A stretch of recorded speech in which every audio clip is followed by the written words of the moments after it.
Ding mga buddy, ito, naka-standby tayo dito sa may kanto malapit dito sa amin. At pauwi na rin pala ako dahil nagkaroon ng problema yung cellphone charger ng motor ko. Try kong ayusin sa bahay ito kung magagawan pa ng paraan. At kung hindi, kailangan na siguro palitan to ng bago. Mga buddy, chinek ko ulit yung terminal kung lost connection lang. Gumagana naman siya, ayan, umilaw nga eh. Tapos try ko ulit subukan sa cellphone ko kung gagana.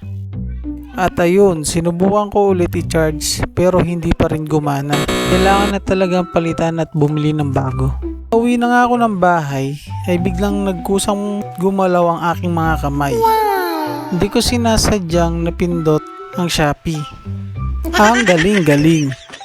Naganap ako ng pwedeng ipalit sa CP charger ko. Habang ako ay naghahanap, meron akong nakitang CP charger module. Agad kong tinignan ng spec ng module at mukhang maganda naman. Pindot ko ng buy now, ay nagulat na lang ako na nandito na ang order ko sa Shopee. Ang pangalan pala ng module na to ay QC 3.0 QC 2.0 Car USB Charging Back Module. Step down fast quick car charger board na pwedeng input sa 24 volts at 12 volts. Pasensya na kayo mga buddy kung nakakaantok ang boses ko. Sorry na. Tara, assemble na natin ang CP charger module.